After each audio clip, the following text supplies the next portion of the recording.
মানুষের স্বার্থে পদত্যাগ করতেও রাজি সিবিআই, তাড়াতাড়ি বিচার করুক, তিলোত্তমা বিচার পাক, নবান্নে বসে বললেন মমতা বন্দ্যোপাধ্যায়।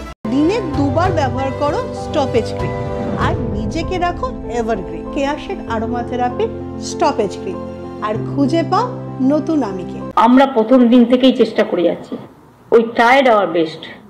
এরপরে আশা করি জনগণ আমাকে ক্ষমা করবেন আমার এই কটি কথা বলার জন্য। আমাদের নামে আমাকে অনেক অসম্মান করা হয়েছে, আমাদের সরকারকে, মামাটি মানুষের সরকারকে অনেক অসম্মান করা হয়েছে, অনেক অপমান করা হয়েছে। সোশ্যাল নেটওয়ার্কে অনেক ভুল বোঝাবুঝি হয়েছে, অনেক কুৎসা অপপ্রচার হয়েছে, যারা সাধারণ মানুষ জানতেন না যে এর মধ্যে একটা কালার আছে। মানুষ এসেছিলেন বিচার চাইতে তিলোত্তমার, কিন্তু আশা করি মানুষ বুঝতে পারছেন ওরা বিচার চায় না, ওরা চায় চেয়ার। আমি মানুষের স্বার্থে এমনকি নিজে পদত্যাগ করতেও রাজি আছি। আমার মুখ্যমন্ত্রীর পদ চাই না, কিন্তু আমি চাই মানুষ বিচার পাক, তিলোত্তমা বিচার পাক, আর সাধারণ মানুষ চিকিৎসা পাক। আর তা না হলে কিন্তু আপনাদেরও যেমন আন্দোলন আছে, পরিবারগুলো যদি আমাদের কাছে কৈফিয়ত চাই, আমাদেরও তো কৈফিয়ত দিতে হবে। আমরা তার জন্য তৈরি থাকবো। মুখ্যমন্ত্রী বলছেন আন্দোলনকারীরা বিচার নয় চেয়ার চাই। এই মন্তব্য শুনে কি প্রতিক্রিয়া আন্দোলনকারীদের শোনাবো আপনাদের। পাশাপাশি পদত্যাগের, মুখ্যমন্ত্রী যখন পদত্যাগের কথা বলছেন তখন পাল্টা বিরোধীরা বিজেপি কি বলছেন সুকান্ত মজুমদার, কি বলছেন শুভেন্দু অধিকারী, তাও শোনাবো। যে চেয়ারের কথা উনি বললেন যে উনি অবলীলায় ছেড়ে দিতে পারেন, ওনার এই বক্তব্যের প্রতি আমার সম্পূর্ণ শ্রদ্ধা আছে। কিন্তু আমি বলতে চাইবো, ওনার চেয়ারের প্রতি আমার শ্রদ্ধা আছে, আমাদের শ্রদ্ধা আছে বলেই আমরা আলোচনাটা এখানে করতে এসেছিলাম।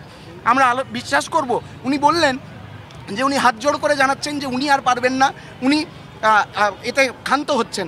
আমরা বিশ্বাস করব যে এরপরেও আলোচনার মাধ্যমেই সমস্ত জিনিসের সমাধান হবে। তাদের অপসারণের জন্য আমরা আওয়াজ তুলেছি, পুরো পশ্চিমবঙ্গের মানুষ যার অপসারণের জন্য আওয়াজ তুলেছেন, সেই দাবি কি ন্যায় বিচারের সাথে কোনোভাবে তার যোগাযোগ নেই? অবশ্যই যোগাযোগ আছে। আমাদের মনে হয়েছিল যে আজকে আলোচনার মধ্যে আমাদের 1 থেকে 5 প্রত্যেকটি দাবি সমান গুরুত্ব পাবে। আমরা এখনও সেই আশা রাখছি, এই বিল্ডিংটা, এই চেয়ারটার প্রতি সেই ভরসা আমাদের অবশ্যই আছে। ছায়াকে বিশ্বাস করে না, এই মুখ্যমন্ত্রী পদত্যাগ করবে।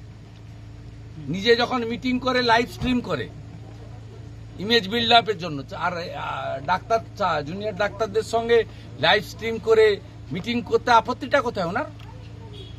মুখোশটা খুলে যাবে না? ডাক্তার এসপি দাসকে দিয়ে যা করেছেন, স্বাস্থ্য দপ্তরে চুরি চামারি সব বেরিয়ে যাবে। কোভিডের টাকা মেরেছেন লোক জানে না?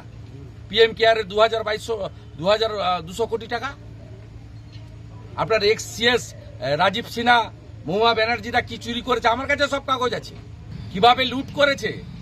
আপনার যিনি ভাইপো আছে, তার শালিকার নাম মানেকা গম্ভীর, তার স্বামীর নাম অঙ্কুশ অরোরা।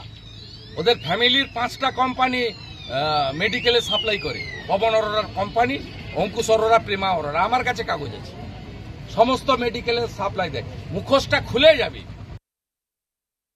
মাননীয় মুখ্যমন্ত্রী লোকের দৃষ্টি ঘোরানোর জন্য চেষ্টা করছে, আর কিছুই না। লোকের দৃষ্টি ঘোরানোর জন্য চটকবাজির রাজনীতি করছে।